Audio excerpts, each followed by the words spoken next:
Persahabatan Putri Dinia dan Kupu-Kupu Biru. Alkisah di sebuah kerajaan nun jauh di sana, hiduplah seorang putri cantik yang sangat menyayangi binatang. Putri ini bernama Putri Dinia. Selain sangat menyayangi binatang, Putri Dinia juga sangat baik dan ramah kepada semua orang. Putri Dinia selalu membantu semua orang yang sedang membutuhkan pertolongan. Kedua orang tuanya, yaitu sang raja dan ratu, sangat menyayangi Putri Dinia. Putri Dinia sangat suka bermain di taman kerajaan yang ditumbuhi aneka bunga warna-warni. Setiap hari, Putri Dinia selalu mengunjungi taman itu. Di sana, Putri Dinia akan berlari-lari mengitari taman, menghirup harum bunga-bunga, dan tentu saja bermain dengan sahabatnya, si kupu-kupu biru. Persahabatan antara Putri Dinia dan si kupu-kupu biru sudah terjalin semenjak Putri Dinia masih belia. Saat itu, Putri Dinia kecil tidak sengaja mematahkan setangkai bunga mawar yang akan dihisap nektarnya oleh si kupu-kupu biru. Hal itu membuat si kupu-kupu biru menjadi sangat marah. Hei kau, kenapa kau mematahkan bunga mawar ini? Apa kau tidak tahu kalau bunga mawar ini akan kuhisap nektarnya? Oh, maaf. Aku mohon maafkan aku. Aku tidak sengaja mematahkan bunga mawar ini. Aku berjanji padamu, besok pagi aku akan membawakan segelas madu dari istana untuk mengganti nektar dari bunga mawar ini. Maka, keesokan harinya, Putri Dinia kembali datang ke taman bunga itu. Putri Dinia menepati janjinya membawa segelas madu untuk si kupu-kupu biru. Dan semenjak hari itu, Putri Dinia dan si kupu-kupu menjadi sahabat yang tak terpisahkan. Setiap hari, Putri Dinia akan mengunjungi taman bunga yang menjadi tempat tinggal si kupu-kupu biru. Atau jika Putri Dinia sedang tidak enak badan dan harus istirahat di kamarnya, si kupu-kupu biru akan datang ke istana untuk menemui Putri Dinia. Mereka lalu mengobrol di jendela kamar Putri Dinia.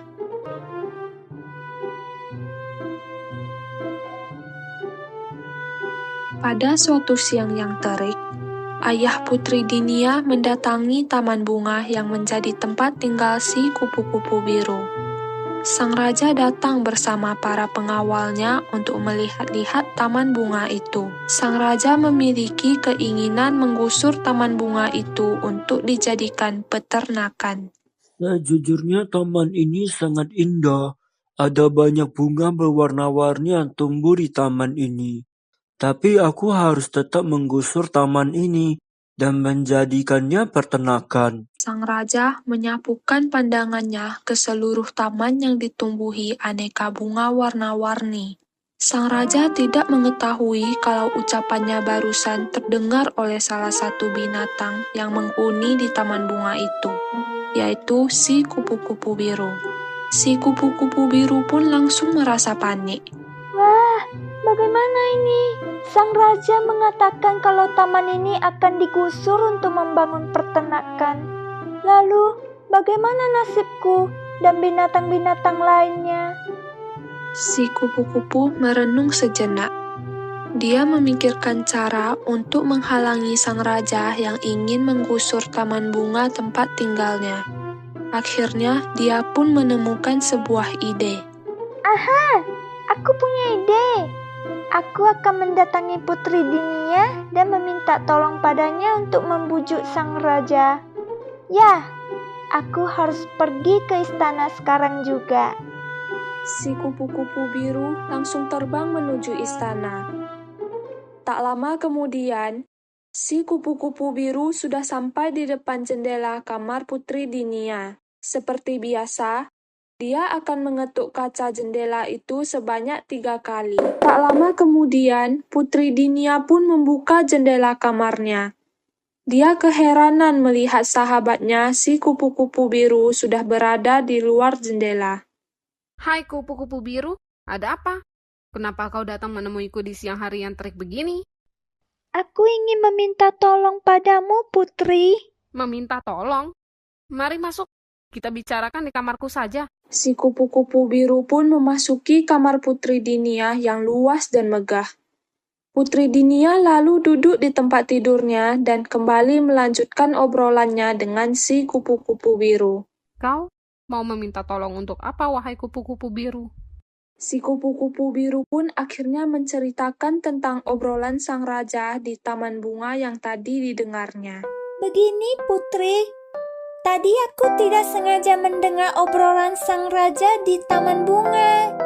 Sang raja bermaksud untuk menggusur taman bunga tempat tinggalku untuk dijadikan peternakan. Apa kau bilang? Ayahku ingin menggusur taman bunga tempat tinggalmu. Benar, Putri. Itulah sebabnya aku datang kemari. Aku ingin meminta tolong padamu untuk membujuk sang raja agar dia mau membatalkan niatnya itu. Aku mohon tolong lindungi taman bunga itu, Putri.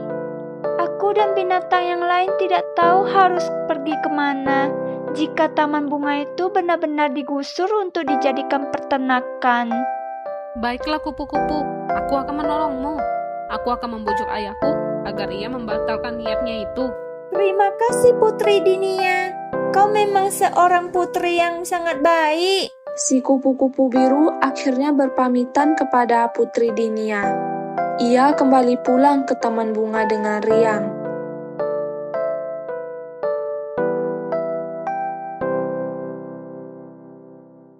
Malam harinya, selepas makan malam, Putri Dinia mengajak sang raja untuk mengobrol. Ayah, bolehkah aku menanyakan sesuatu? Tentu saja boleh, anakku sayang. Apa betul ayah akan menggusur taman bunga di sebelah selatan sana untuk dijadikan peternakan? Raja tampak terkejut mendengar pertanyaan dari Putri Dinia. Raja merasa belum memberitahu rencana itu kepada siapapun. Sang raja pun menanyakan siapa yang memberitahu Putri Dinia tentang itu. Bagaimana kau bisa tahu rencana itu, anakku sayang? Ayah belum memberitahu siapapun soal rencana membangun peternakan itu. Temanku si kupu-kupu biru yang memberitahuku, ayah. Ayah, aku mohon kepada ayah untuk membatalkan rencana penggusuran taman bunga itu. Ayah tahu sendiri kan, aku berteman baik dengan binatang-binatang yang tinggal di taman itu. Kalau ayah menggusur taman itu, di mana mereka akan tinggal? Sang raja nampak menimbang-nimbang permohonan putri semata wayangnya itu. Sebenarnya, keinginan untuk membangun peternakan itu sudah terbesit sejak lama. Tapi sang raja tak kuasa menolak permohonan dari putri yang sangat dicintainya itu. Maka sang raja pun mengabulkan permohonan Putri Dinia. Ia berjanji tidak akan menggusur taman bunga itu. Baiklah putriku, aku tetap akan membangun peternakan. Tapi aku akan membangun peternakan itu di tempat lain. Aku berjanji padamu, taman bunga yang indah itu akan tetap ada selamanya. Mendengar ucapan sang raja, Putri Dinia pun langsung memeluknya. Tak lupa, dia juga mengucapkan terima kasih kepada ayahnya. Terima kasih, ayah. Aku sayang sekali pada ayah.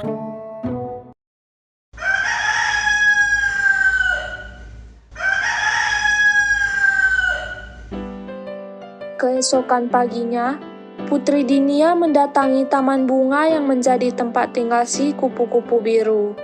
Dia ingin memberitahukan kabar bahagia itu kepada sahabatnya. Putri Dinia terus memanggil si kupu-kupu biru. Kupu-kupu, kupu-kupu, di mana kau? Si kupu-kupu biru pun akhirnya muncul dari salah satu tangkai bunga yang tumbuh di taman itu. Ia bergegas menghampiri Putri Diana yang terus memanggil-manggil namanya.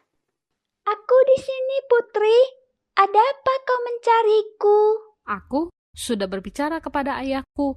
Dan aku berhasil membujuknya untuk membatalkan niatnya menggusur taman bunga ini untuk dijadikan peternakan. Benarkah? Putri Dinia hanya menganggukkan kepalanya.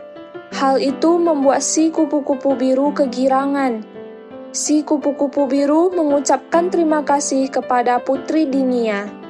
Terima kasih Putri, terima kasih banyak. Kau kembali menyelamatkan kehidupan binatang-binatang yang menghuni taman bunga ini.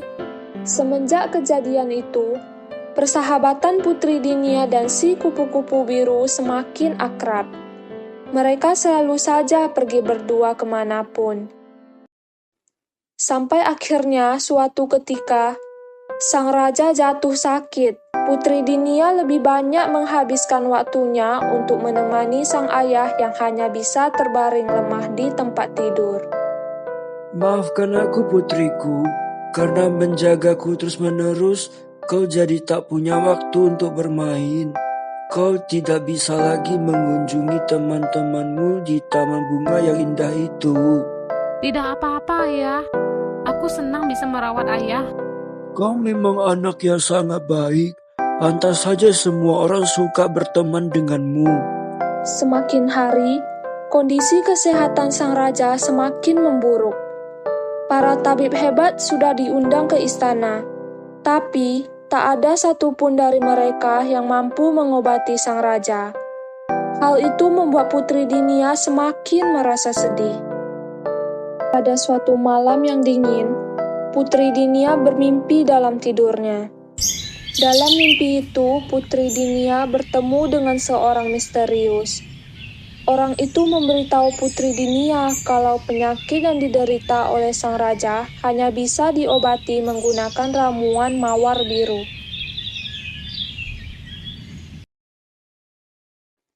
Maka keesokan harinya, Putri Dinia menceritakan mimpinya itu kepada sang raja.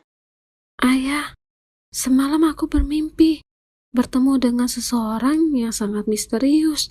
Orang itu mengatakan kalau penyakit Ayah hanya bisa diobati dengan menggunakan ramuan bunga mawar biru.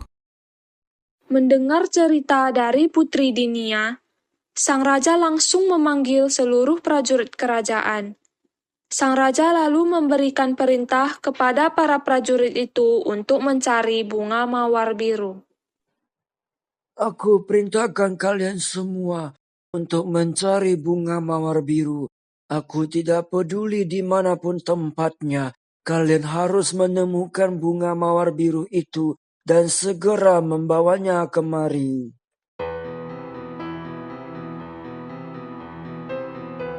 Maka para pengawal kerajaan pun segera memulai pencarian bunga mawar biru yang diperintahkan oleh sang raja. Mereka mencari ke seantero negeri, ke wilayah utara, ke wilayah selatan, ke wilayah timur, bahkan ke wilayah barat kerajaan. Tapi bunga mawar biru itu tidak pernah ditemukan. Para pengawal itu pun kembali pulang dengan perasaan muram. Ampuni kami, Raja. Kami sudah mencari ke seantero negeri ini. Kami sudah mencari ke selatan, ke utara, dan ke timur. Kami bahkan sudah mencari ke wilayah barat kerajaan ini. Tapi bunga mawar biru itu masih belum berhasil kami temukan. Mendengar laporan dari para pengawal kerajaan, hati Putri Dinia semakin sedih. Ia tidak tega melihat kondisi ayahnya yang semakin lemah. Ia pun akhirnya berpamitan kepada sang raja untuk pergi sebentar ke taman bunga untuk menenangkan diri. Ayah, apakah aku boleh pergi ke taman bunga?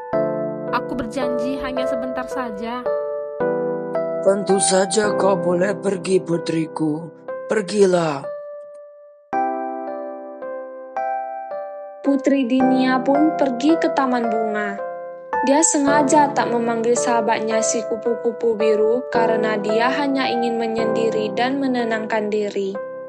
Tapi rupanya, si kupu-kupu biru mengetahui kalau Putri Dinia ada di taman itu. Ia pun bergegas menghampiri Putri Dinia yang sedang terduduk sendirian. Ada apa Putri? Kenapa kau tampak sangat sedih? Apa yang membuatmu bersedih? Putri Dinia langsung mendongakkan kepalanya. Dia pun melihat si kupu-kupu biru sahabatnya sudah berada di depannya. Putri Dinia akhirnya menceritakan perihal kegagalan para pengawal kerajaan dalam menemukan bunga mawar biru. Aku sangat sedih, kupu-kupu. Kemarin aku bermimpi bertemu dengan seseorang yang misterius. Dia mengatakan kalau ayahku bisa disembuhkan menggunakan ramuan dari bunga mawar biru. Seluruh pengawal kerajaan sudah diperintahkan untuk mencari bunga itu ke seantero negeri ini. Tapi mereka tak berhasil menemukan bunga mawar biru itu. Kenapa kau tidak bertanya padaku, Putri? Bertanya padamu, apa maksudmu? Apa kau mengetahui di mana bunga mawar biru itu berada? Si kupu-kupu biru hanya tersenyum.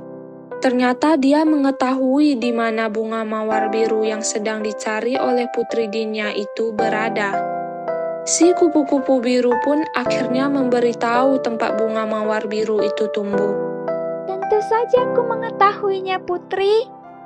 Aku mengetahui semua bunga di seluruh penjuru negeri ini. Dan untuk mawar biru itu, posisinya memang cukup sulit dijangkau manusia. Bunga itu tumbuh di sebuah tebing curam yang ada di wilayah utara sana. Tapi kau jangan khawatir, aku yang akan mengambil bunga mawar biru itu untukmu. Benarkah? Terima kasih kupu-kupu. Terima kasih banyak. Kau memang sahabat terbaikku. Sama-sama, Putri. Anggaplah ini adalah bentuk balas budiku kepadamu yang telah menyelamatkan taman bunga ini. Sekarang kau tunggu di sini ya. Aku akan segera pergi mengambil bunga mawar biru itu untukmu. Putri Dinia menuruti perintah dari si kupu-kupu biru. Dia menunggu dengan sabar di taman bunga itu. Saat hari menjelang petang, si kupu-kupu biru akhirnya kembali dengan membawa bunga mawar biru yang selama ini dicari oleh Putri Dinia. Inilah bunga mawar biru yang selama ini kau cari, Putri. Sekarang pulanglah. Hari sudah hampir petang. Dan kau harus segera membuat ramuan dari bunga mawar biru ini untuk sang raja. Baiklah kupu-kupu. Sekali lagi, terima kasih banyak atas bantuanmu. Kau memang benar-benar sahabatku yang terbaik. Putri Dinia menerima bunga mawar biru yang diberikan oleh sahabatnya. Putri itu pun kemudian kembali pulang ke kerajaan dengan riang. Sesampainya di kerajaan, Putri Dinia langsung membuat ramuan dari bunga mawar biru itu.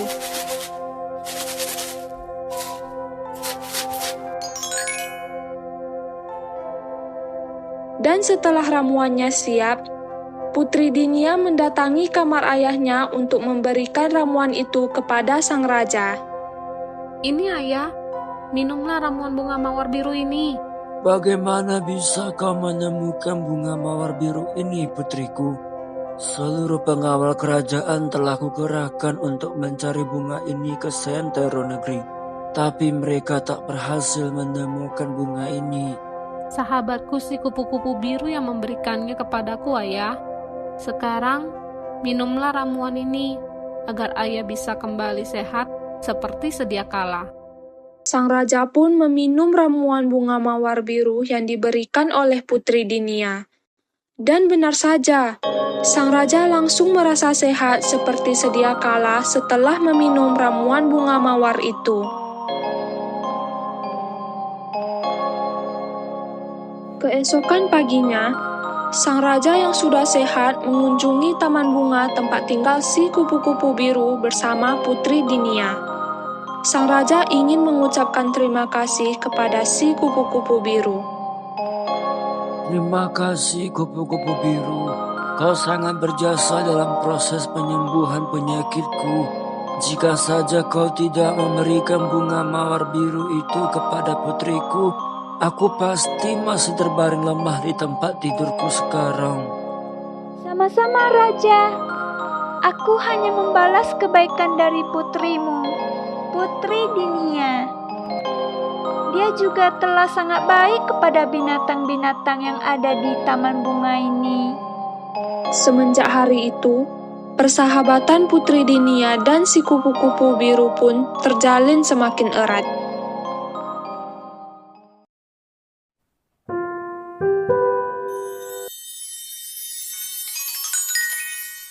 Petualangan Pangeran Arga. Alkisah di sebuah kerajaan nun jauh di sana, hiduplah seorang raja tampan dan bijaksana bernama Ibra. Raja Ibra sedang menunggu kelahiran putranya yang pertama. Ia terus saja mondar-mandir di depan kamar sang permaisuri. Aku sangat gugup. Aku belum pernah segugup ini. Semoga putraku bisa lahir dengan selamat. Sementara di dalam kamar, sang permaisuri akhirnya berhasil melahirkan seorang bayi lelaki mungil yang sangat tampan. Nenek tua yang mendampingi permaisuri pun langsung menyerahkan bayi mungil itu ke pelukan sang permaisuri. Permaisuri lalu mengeluarkan sebuah gelang dari saku pakaiannya dan segera memakaikannya ke tangan putra kecilnya. Kau sangat tampan, putraku. Aku akan memberimu nama Arga. Haruskah saya memberitahu Raja Ibra sekarang, permaisuri? Biar aku saja yang memberitahu sang raja. Aku ingin memberi kejutan kepadanya. Kau pulang saja ke rumahmu sekarang, Nek. Si nenek tua pun menuruti perintah sang permaisuri. Dia sengaja keluar dari pintu yang lain agar tak bertemu Raja Ibra yang sedari tadi sudah menunggu di luar kamar. Permaisuri dengan perlahan turun dari ranjang untuk menemui Raja Ibra. Bayi kecilnya yang sedang tertidur itu dibiarkan sendirian di atas tempat tidur. Saat membuka pintu kamarnya, sang permaisuri tak menemukan Raja Ibra di depan pintu. Ternyata, Raja sedang makan di ruang makan karena dia sangat kelaparan setelah menunggu kelahiran putra sulungnya seharian. Permaisuri pun menyusul Raja Ibra ke meja makan. Permaisuri, kenapa kau bisa ada di sini? Apa anak kita telah lahir? Ya, Raja. Putra kita sudah lahir dengan selamat. Dia sangat tampan sepertimu. Aku memberinya nama Arga. Kalau begitu, ayo kita temui putra kecil kita. Aku sudah tidak sabar ingin menggendong putra kita. Raja Ibra segera menuntun sang permaisuri kembali ke kamar. Mereka berjalan dengan perlahan dan hati-hati sambil sesekali tersenyum bahagia. Sesampainya di kamar, Raja Ibra dan sang permaisuri sangat terkejut karena putra kecil mereka sudah tak ada di atas tempat tidur. Permaisuri langsung berteriak memanggil-manggil putra kesayangannya itu sambil menangis. Putraku, di mana kau, Nak? Raja Ibra langsung memanggil seluruh pengawal kerajaan untuk mencari putra kecilnya. Pengawal, cari putraku ke seluruh penjuru kerajaan ini. Pastikan kalian memeriksa semua tempat dan temukan putra kecilku. Para pengawal bergegas mencari Pangeran Arga ke seluruh kerajaan. Mereka mencari ke perkampungan, ke taman kerajaan, kemana saja, tapi mereka tetap tak berhasil menemukan Pangeran Arga. Ternyata, Pangeran Arga telah diculik oleh seorang nenek sihir jahat. Nenek sihir itu menyimpan dendam pribadi kepada Raja Ibra yang pernah menjebloskannya ke penjara. Saat mendengar sang permaisuri akan melahirkan, nenek sihir itu segera menyelinap masuk ke istana tanpa diketahui siapapun. Dan saat sang permaisuri keluar dari kamar untuk memanggil Raja Ibra, si nenek sihir langsung masuk ke kamar permaisuri untuk menculik Pangeran Arga yang sedang tertidur lelap.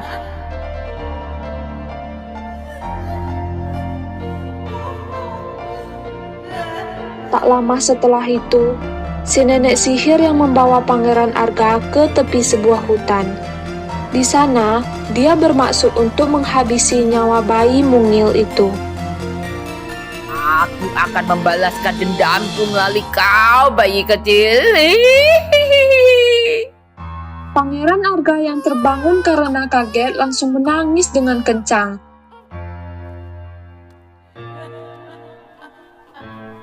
Tangisan itu sampai terdengar oleh sepasang kakek nenek yang sedang mencari kayu bakar di dalam hutan. Kedua kakek nenek itu segera mencari, dan akhirnya mereka menemukan si nenek sihir sudah bersiap untuk menghabisi Pangeran Arga. Berhenti. Teriakan nenek tua itu mengagetkan si nenek sihir. Dia pun langsung menghentikan niatnya. Kakek nenek tua itu lalu mendekati si nenek sihir dan Pangeran Arga yang masih menangis. Kenapa kau ingin membunuh bayi kecil itu? Aku menyimpan dendam kepada Raja Ibra. Bayi mungil adalah putra pertamanya dan aku akan membalaskan dendamku kepadanya melalui bayi mungil ini. Aku akan membuatnya menderita seperti dia yang dulu juga membuatku menderita di penjara.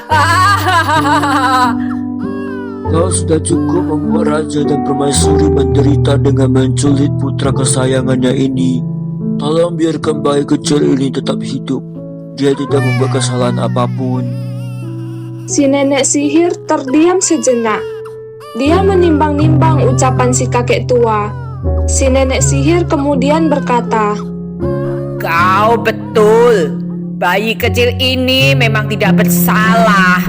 Tapi aku akan tetap menghabisinya karena aku tidak mungkin merawatnya. Kalau begitu, biar kami saja yang merawat bayi kecil itu. si nenek sihir nampak memikirkan permintaan si nenek tua. Dia sempat ragu untuk memberikan bayi kecil itu kepada mereka berdua.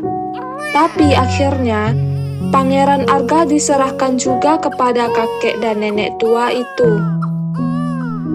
Baiklah, aku akan menyerahkan bayi ini kepada kalian berdua. Tapi kalian juga harus berjanji kepadaku. Pastikan bayi ini tidak akan pernah menyentuh istana untuk selama-lamanya. Si kakek dan nenek tua saling pandang. Mereka ragu dengan syarat yang diajukan oleh si nenek sihir. Tapi demi menyelamatkan bayi mungil itu, mereka pun akhirnya menyanggupi syarat yang diajukan oleh si nenek sihir. Baiklah, kami setuju. Maka sejak saat itu, Pangeran Arga kecil dirawat oleh sepasang kakek nenek tua di sebuah rumah yang sangat sederhana di tepi hutan.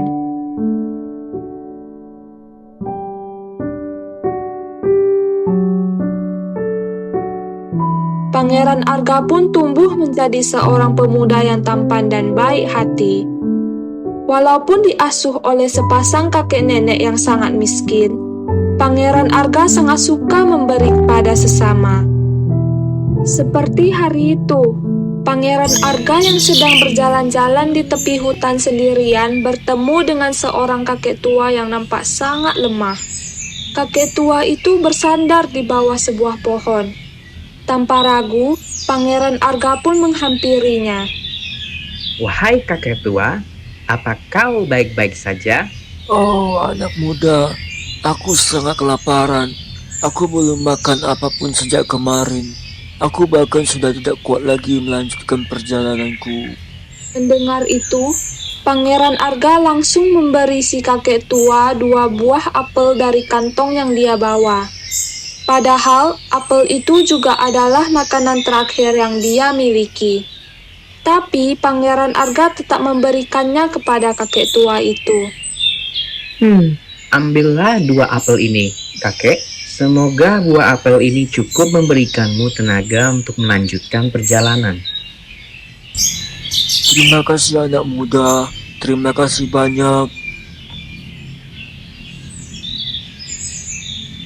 Suatu hari, kakek dan nenek memanggil Pangeran Arga ke meja makan. Mereka berdua hendak menceritakan siapa Pangeran Arga sebenarnya. Arga, cucuku, kau sudah menjadi pemuda sekarang. Inilah saatnya kau mengetahui kebenaran yang sesungguhnya. Kebenaran? Kebenaran apa yang kakek maksud? Kakek dan nenek saling pandang. Mereka sempat ragu untuk memberitahu siapa Pangeran Arga sebenarnya. Tapi akhirnya nenek mulai memberitahu kebenaran itu kepada Pangeran Arga. Cucuku, kau sebenarnya adalah seorang pangeran. Seorang nenek sihir jahat menculikmu saat kau masih bayi dan ingin membunuhmu. Kami berdua membujuk nenek sihir untuk diizinkan merawatmu karena kami tak punya anak. Sebenarnya kami sudah berjanji kepada nenek sihir itu untuk tidak membiarkanmu kembali ke istana. Tapi kami berdua berpikir kau sudah seharusnya kembali ke istana dan menemui kedua orang tua kandungmu. Tapi bagaimana caranya aku memberitahu raja dan permaisuri kalau aku adalah putra mereka yang diculik saat bayi? Nenek kemudian mengeluarkan sebuah gelang kecil dari saku pakaiannya. Itu adalah gelang bertuliskan nama Pangeran Arga yang diberikan permaisuri dulu. Bawalah gelang ini dan tunjukkan kepada sang permaisuri. Dia pasti akan mengetahui kalau kau adalah putra kesayangannya. Maka keesokan harinya, Pangeran Arga telah siap untuk melakukan perjalanan ke istana. Kakek dan nenek membekalinya dengan buah-buahan dan sebotol madu. Berhati-hatilah di perjalanan, cucuku. Nenek sihir itu mungkin akan menemukanmu dan dia pasti akan berusaha untuk menghalangimu. Baik, Nek.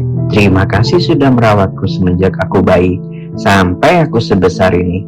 Aku berjanji akan mengunjungi kalian berdua jika aku sudah bertemu dengan kedua orang tuaku. Mereka bertiga kemudian saling berpelukan. Setelah mengucapkan salam perpisahan, Pangeran Arga bergegas memulai pertualangan barunya untuk menemukan kedua orang tua kandungnya. Pangeran Arga menembus hutan belantara yang dipenuhi aneka hewan buas. Tapi ia terus melanjutkan perjalanan tanpa ragu. Di tengah perjalanan, Pangeran Arga mendengar suara rintihan meminta tolong. Dia pun segera mencari dari mana asalnya suara itu. Ternyata suara itu berasal dari seekor buaya yang tertimpa pohon tumbang. Tolong aku! Tolong aku! Oh, tolong aku! Dengan sigap Pangeran Arga mengangkat pohon yang menimpa si buaya. Buaya itu pun berhasil diselamatkan. Dia juga langsung mengucapkan terima kasih kepada Pangeran Arga. Terima kasih banyak. Kau sangat baik sudah mau menolongku. Aku sudah berteriak minta tolong semenjak tadi, tapi tak ada satupun yang mau menolongku. Mereka semua ketakutan karena aku seekor buaya. Pangeran Arga hanya tersenyum. Pangeran Arga lalu menceritakan kalau dia sedang dalam perjalanan ke istana untuk menemui kedua orang tua kandungnya. Buaya itu pun mengucapkan salam perpisahan. Selamat melanjutkan perjalanan, Pangeran. Semoga kau bisa bertemu dengan kedua orang tua kandungmu. Dan kita berjumpa lagi suatu hari nanti. Mereka berdua pun berpisah. Pangeran Arga kembali melanjutkan perjalanannya menuju istana. Tapi lagi-lagi, ia mendengar suara rintihan meminta tolong. Kali ini, suara itu berasal dari seekor ratu lebah yang tergolek lemas di atas sebatang kayu lapuk. Tolong aku! Pangeran Arga pun menghampiri Ratu Lebah yang tampak sangat lemah itu. Apa yang terjadi kepadamu, Ratu Lebah? Aku tertiup angin kencang saat sedang mencari nektar bunga. Sayapku sakit sekali, dan sekarang aku sangat lapar. Aku tidak mampu terbang untuk mencari madu. Mendengar itu, Pangeran Arga langsung mengeluarkan sebotol madu yang diberikan nenek dan kakek dari tasnya. Dia lalu memberi setetes madu itu kepada si Ratu Lebah. Tak lama kemudian, Ratu Lebah itu sudah kembali bertenaga. Terima kasih banyak. Terima kasih sudah menolongku. Aku pasti akan selalu mengingat kebaikanmu dan aku berjanji akan membalasnya suatu saat nanti. Setelah itu, mereka pun berpisah. Si Ratu Lebah kembali terbang untuk pulang ke sarangnya. Sementara Pangeran Arga kembali melanjutkan perjalanannya. Pangeran Arga terus berjalan membelah hutan belantara tanpa lelah. Sampai akhirnya, dia bertemu dengan si nenek sihir yang dahulu menculiknya. Si nenek sihir itu langsung mengenali Pangeran Arga saat melihat gelang yang dipakainya. Oh, jadi putra Raja Ibra sekarang sudah tumbuh dewasa? Mau kemana kau? Apakah kau akan ke istana untuk menemui kedua orang tuamu? Iya, aku akan ke istana untuk menemui kedua orang tuaku. Sampai kapanpun, aku tidak akan membiarkanmu kembali ke istana dan membuat kehidupan raja kembali bahagia.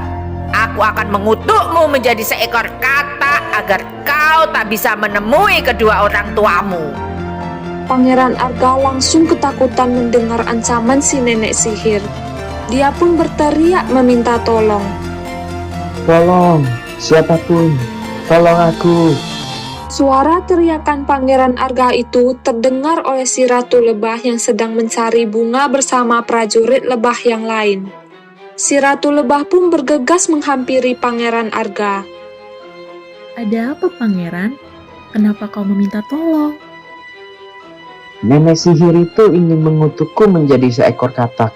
Si Ratu Lebah langsung menatap si nenek sihir dengan tatapan marah dan tidak suka. Dan tiba-tiba, Serbu! teriak si Ratu Lebah. Para prajurit lebah yang ada di sana segera menyengat si nenek sihir sampai nenek sihir itu kesakitan. Ah, sakit! Pergi kalian, pergi! Jangan sengat aku! Tapi lebah-lebah itu terus menyengat si nenek sihir. Si nenek sihir yang sudah tak kuat dengan rasa sakit yang ditimbulkan sengatan lebah, akhirnya memutuskan untuk pergi meninggalkan tempat itu. Pangeran Arga pun mengucapkan terima kasih kepada Ratu Lebah. Terima kasih, Ratu Lebah. Kau sudah menyelamatkanku. Sudah kubilang, aku akan selalu mengingat kebaikanmu dan membalasnya suatu hari nanti. Mereka kembali berpisah dan Pangeran Arga kembali melanjutkan perjalanannya ke istana. Setelah cukup lama berjalan, Pangeran Arga akhirnya sampai di gerbang istana. Di sana, dia meminta izin kepada penjaga gerbang istana untuk menemui Raja Ibra dan Permaisuri. Tapi para pengawal melarangnya. Raja dan Permaisuri tidak mau ditemui oleh siapapun semenjak putra kesayangannya diculik dulu. Lebih baik kau pulang saja sekarang. Pangeran Arga akhirnya menceritakan kalau dia adalah putra raja dan permaisuri yang diculik saat bayi dulu. Pangeran Arga juga menunjukkan gelang yang dipakainya kepada para pengawal. Aku adalah putra raja dan permaisuri yang diculik saat bayi dulu. Ini, lihatlah gelang ini. Permaisuri yang memberikannya kepadaku saat aku bayi. Melihat itu, para pengawal langsung mempersilahkan Pangeran Arga untuk masuk ke istana. Raja dan permaisuri sangat gembira saat mengetahui putra kesayangan mereka kembali setelah hilang selama bertahun-tahun. Raja dan permaisuri langsung memeluk Pangeran Arga. Akhirnya putraku kembali. Di mana kau tinggal selama ini, Nak? Pangeran Arga pun menceritakan kalau selama ini ia dirawat oleh sepasang kakek nenek tua yang miskin. Pangeran Arga kemudian meminta izin kepada raja dan permaisuri untuk membawa kakek dan nenek itu untuk tinggal di istana juga. Ayah, ibu, bolehkah aku membawa kakek dan nenek untuk tinggal di istana ini bersamaku? Tentu saja boleh, anakku. Maka Raja Ibra langsung memerintahkan para pengawalnya untuk menjemput kakek nenek yang sudah merawat Pangeran Arga semenjak bayi. Setelah cukup lama menunggu, para pengawal akhirnya kembali ke istana bersama kakek nenek yang merawat Pangeran Arga. Semenjak hari itu, kakek nenek hidup bahagia bersama keluarga Pangeran Arga di istana.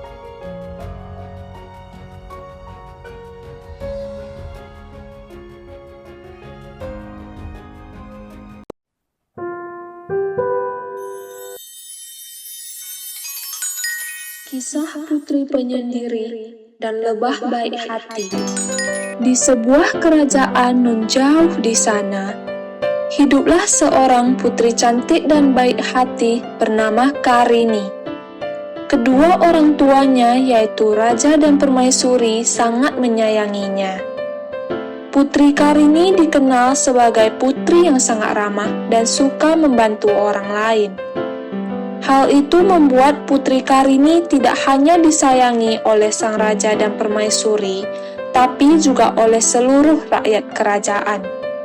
Setiap kali keluar dari istana untuk berjalan-jalan, Putri Karini selalu menyapa orang-orang yang ditemuinya di jalan. Selamat pagi, Paman. Selamat pagi, Putri. Selamat pagi, Nek. Oh, hai. Selamat pagi, Putri Karini yang cantik. Begitulah Putri Karini. Dia selalu menyapa siapa saja yang ditemuinya dengan ramah. Tidak peduli apakah orang yang ditemuinya adalah bangsawan atau rakyat biasa.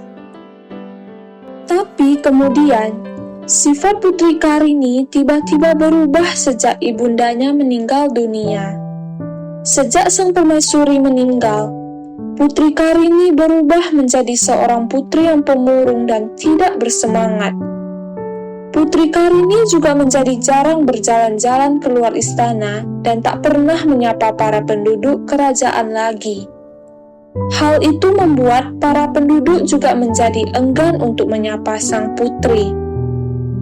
Suatu pagi saat sedang sarapan bersama dengan Putri Karini di ruang makan, sang raja menyampaikan kalau ia merasa sedih melihat Putri Karini yang terus-terusan murung sejak sang permaisuri meninggal. Anakku sayang, kenapa kau terus-terusan murung seperti itu?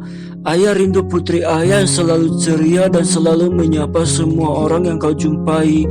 Kenapa kau sekarang sangat berubah seperti ini, anakku sayang? Aku tidak berubah, Ayahanda. Aku masih Putri Karini yang dulu. Rakyat kerajaan inilah yang telah berubah, karena sekarang aku sudah tidak memiliki ibu. Mereka tidak mau lagi menyapaku seperti dulu saat aku memiliki ibu. Mereka semua sudah tidak menyayangiku lagi sekarang. Kau tetap menyayangimu, anakku sayang. Kaulah yang berubah. Kau menjadi pemurung dan tidak mau lagi menyapa orang-orang yang kau temui sekarang. Mendengar ucapan ayahnya itu, Putri Karini langsung berhenti makan. Ia lalu meninggalkan meja makan dan keluar dari istana. Putri Karini begitu sedih mendengar ayahnya sendiri mengatakan kalau dia telah berubah.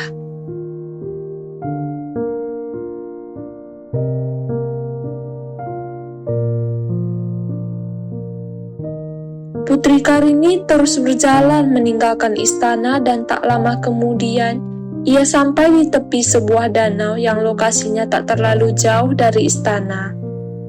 Di tepi danau itu, Putri Karini langsung menumpahkan seluruh kesedihannya. Ia menangis terseduh-seduh.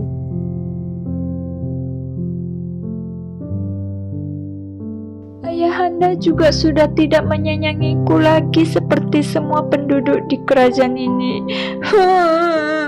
Ibunda, aku sangat rindu padamu. Putri Karini terus menangis di sana. Dan semenjak hari itu, Putri Karini selalu mengunjungi danau itu setiap hari. Dia datang ke sana untuk menyendiri, kemudian menangis menumpahkan seluruh kesedihannya. Penduduk kerajaan semakin enggan untuk menyapanya dan Putri Karini pun mendapat julukan baru sebagai si Putri Penyendiri. Suatu hari, tangisan Putri Karini tak sengaja didengar oleh seekor lebah madu bernama Hebah yang sedang bermain bersama teman-temannya di dekat sarang mereka. Hebah adalah seekor lebah yang baik hati dan suka menolong lebah lain yang sedang kesusahan. Meskipun sudah tak punya orang tua, Hebah sangat disayangi oleh seluruh anggota koloninya. Mendengar suara tangisan, Hebah langsung menghentikan kegiatan bermainnya. Berhenti teman-teman. Apakah kalian mendengar suara tangisan? Ya, aku mendengarnya. Suaranya dari tepi danau sana. Aku akan mengeceknya. Kalian tunggu di sini saja ya. Hebah pun pergi meninggalkan teman-temannya untuk memeriksa suara tangisan yang didengarnya.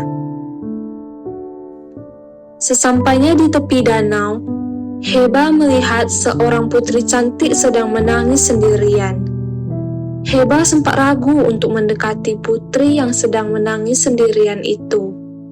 Tapi akhirnya, Hebah memutuskan untuk menghampiri Putri Karini. Halo, aku Hebah. Mengapa kau menangis sendirian di sini? Putri Karini langsung menghentikan tangisnya. Ia berusaha mencari dari mana asal suara yang baru saja ia dengar. Ternyata, suara itu berasal dari seekor lebah yang berada tak jauh dari posisinya. Siapa kau? Aku Hebah. Aku mendengar suara tangisan saat sedang bermain bersama teman-temanku tadi. Jadi aku pergi ke sini dan melihat kau sedang menangis sendirian. Apakah kau butuh teman? Tidak, aku tidak butuh teman. Aku hanya ingin sendirian. Jadi, tolong tinggalkan aku sekarang juga. Tapi... Aku bilang pergi sekarang juga. Teriakan Putri Karini membuat Hebah langsung pergi meninggalkan tempat itu. Hebah kembali ke tempat teman-temannya bermain tadi. Teman-teman Hebah langsung menanyakan Hebah tentang suara tangisan yang mereka dengar tadi. Bagaimana Hebah? Kau sudah menemukan siapa yang menangis tadi?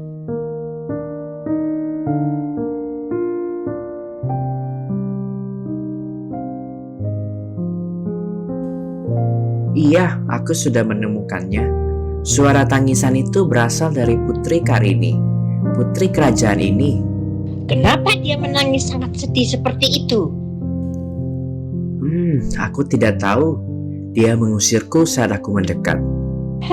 Kalau begitu, kau jangan mendekatinya lagi. Berbahaya.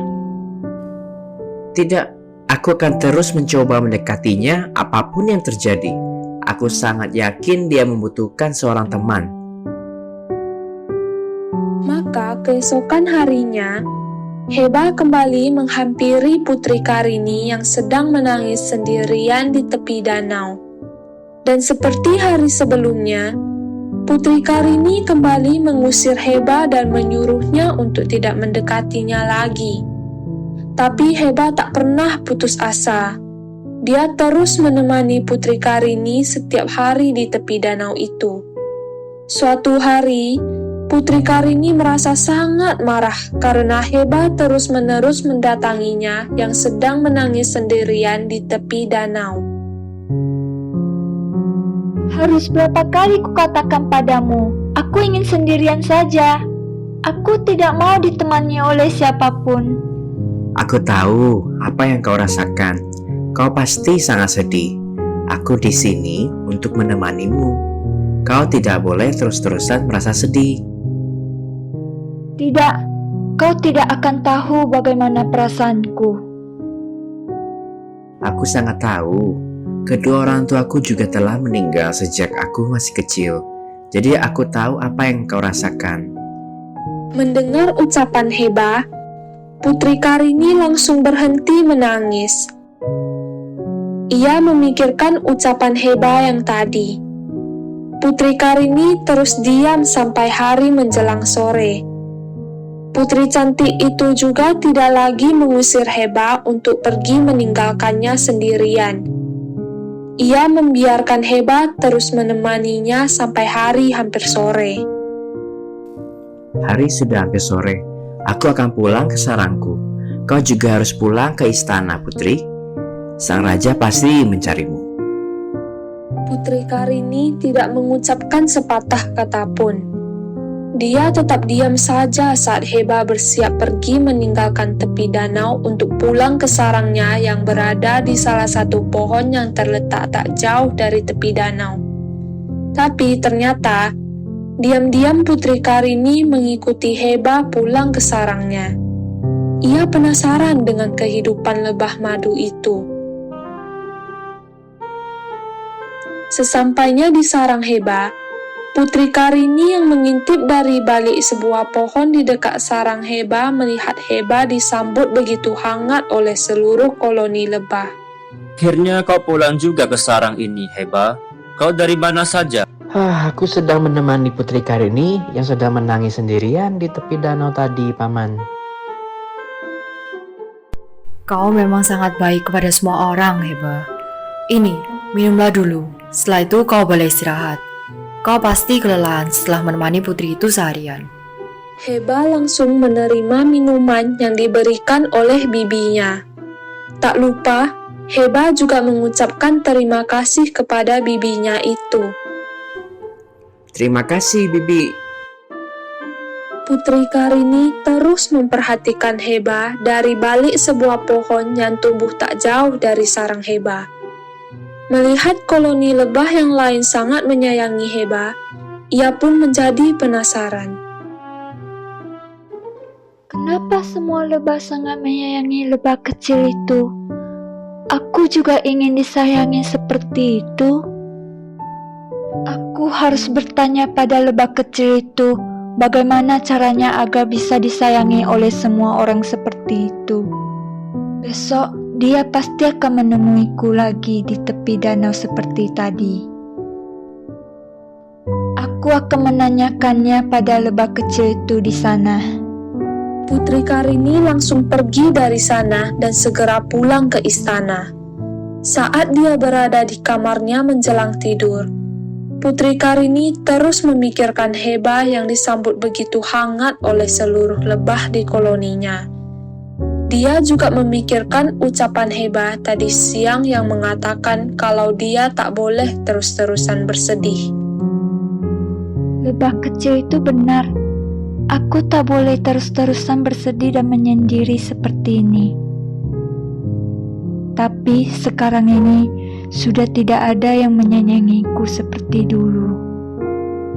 Ayahanda dan para penduduk kerajaan ini sudah tidak menyayangiku lagi. Mereka tidak mau menyapaku setiap berpapasan denganku. Bagaimana caranya aku membuat mereka menyayangiku lagi seperti dulu? Putri Karini terus saja memikirkan bagaimana caranya untuk membuat seluruh penduduk kerajaan kembali menyayanginya seperti dulu. Dia pun berpikir kalau dia harus bertanya pada Heba bagaimana caranya. Ya, aku harus bertanya pada lebah kecil itu, bagaimana caranya membuat semua orang kembali menyayangiku seperti dulu. Kalau begitu, aku harus segera tidur sekarang agar bisa bangun lebih awal dan menunggunya di tepi danau besok pagi. Putri Karini akhirnya tertidur. Ia tertidur sangat nyenyak, seperti anak kucing yang tertidur di pelukan induknya. Pagi-pagi sekali, Putri Karini sudah bangun. Setelah sarapan bersama sang raja, ia pun bergegas pergi ke tepi danau untuk menemui Heba.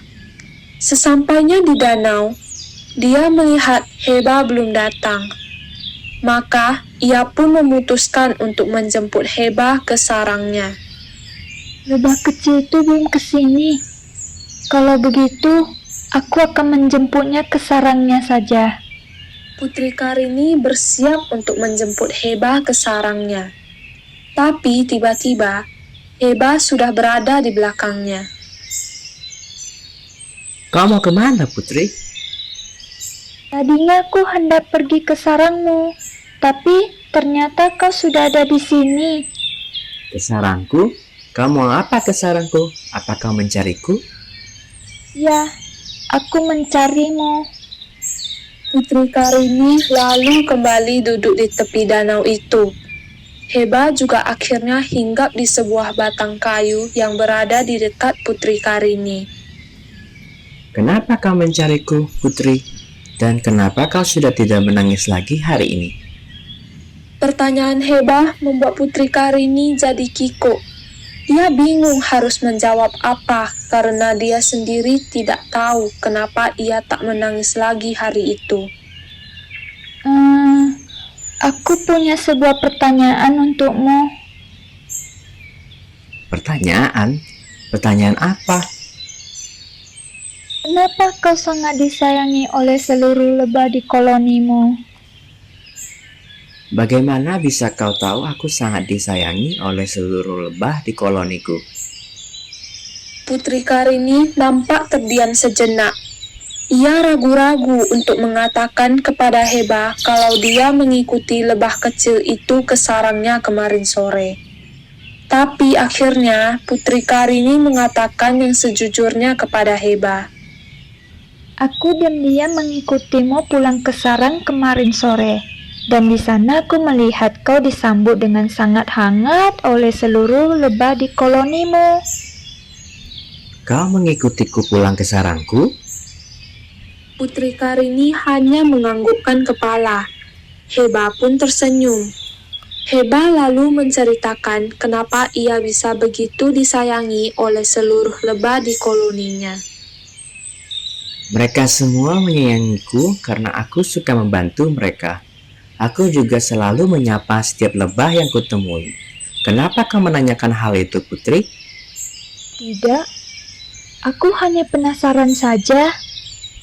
Kau tahu, aku juga sangat disayangi oleh seluruh penduduk di kerajaan ini dulu. Tapi, semenjak ibundaku meninggal, mereka sudah tak menyayangiku lagi. Aku ingin kembali disayangi oleh seluruh penduduk kerajaan ini seperti dulu. Itulah mengapa aku bertanya padamu. Ya, aku pernah mendengar kau sangat disayangi oleh seluruh penduduk di kerajaan ini. Tapi semenjak ibundamu meninggal, kau berubah menjadi pemurung dan tak lagi ceria seperti dulu. Kalau kau ingin disayangi seperti dulu lagi, maka kau juga harus menjadi Putri Karini yang dulu. Putri Karini keheranan dengan jawaban Heba barusan. Ia pun menanyakan apa maksud dari ucapan Heba. Kembali menjadi Putri Karini yang dulu. Apa maksudmu? Kau harus menjadi putri yang ceria dan suka membantu semua orang lagi. Seperti dulu. Dengan begitu kau akan menjadi putri yang disayangi oleh semua orang lagi. Sama seperti dulu. Putri Karini nampak memikirkan saran dari Heba si lebah. Tapi ia juga merasa ragu dengan saran yang Heba sampaikan barusan. Apa kau yakin aku akan kembali disayangi oleh seluruh penduduk kerajaan seperti dulu jika aku kembali ceria dan mau membantu semua orang. Ya, aku sangat yakin. Cobalah. Mulai besok kau harus menjadi putri yang ramah dan mau membantu semua orang lagi. Maka, Putri Karini pun mulai melaksanakan saran yang diberikan Heba. Ia mulai menyapa semua orang yang ditemuinya lagi. Putri Karini juga mulai membantu setiap orang yang membutuhkan pertolongan. Dan ucapan Heba pun terbukti benar. Sejak saat itu, Putri Karini kembali menjadi putri yang disayangi oleh seluruh rakyat di kerajaan itu. Putri Karini juga tak pernah lagi pergi ke tepi danau untuk menangis sendirian di sana. Ia selalu mengajak teman-temannya yang lain untuk bermain bersama di tepi danau. Dan ia pun akhirnya menjalin persahabatan dengan Heba selamanya.